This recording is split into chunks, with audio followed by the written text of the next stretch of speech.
Assalomu alaykum, men Jabbo Fasliddin.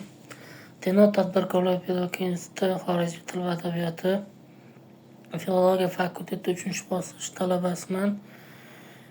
Denov tadbirkorligi 5 yoshga to'lganligi bilan avvalambor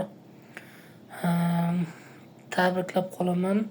Shu 5 yil mobaynida ichida Denov tadbirkorligi bir qancha muvaffaqiyatlarga erishdi. Bulardan biri o'sha xorij davlatlari bilan investitsiya olib kirish va xorijdan malakali ustozlar kelib bizga darslar berishi va boshqa sohalarda o'sha tadbirlar olib borishi.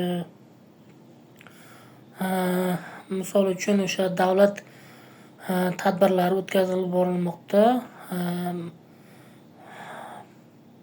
Deputatlar saylovi o'tkazildi o'sha tadbirozning faollar zalida.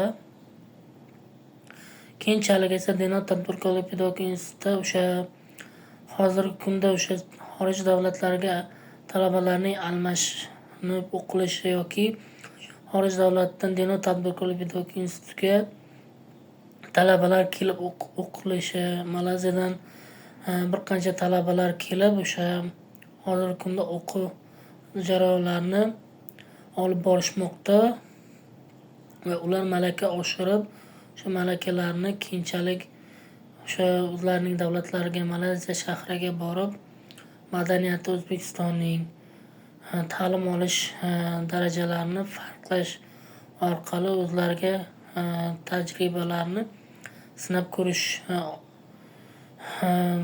o'zining shahrida sinab ko'radi. Denov tadbirkorlik pedagogika institutida keyin bir qancha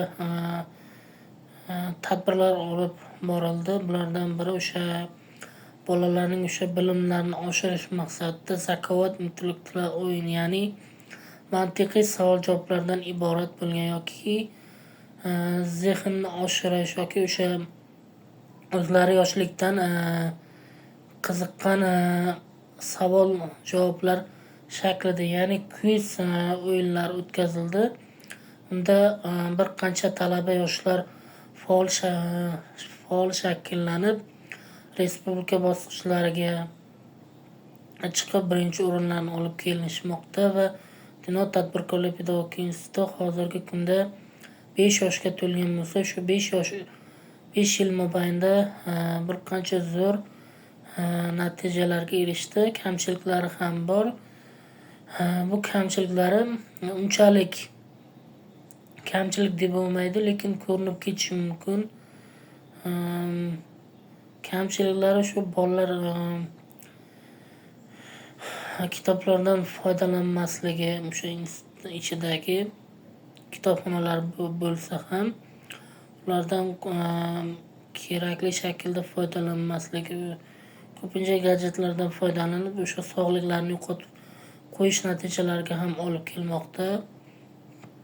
Keyin esa o'sha ko'pchilik talabalar matbuot xizmatidan qanday foydalanish usullaridan xabardor emas. Yana bir qancha talabalar esa qayerda tanlov bo'lyapti yoki qayerda kimlar bilan suhbat qilish, nutq madaniyati haqida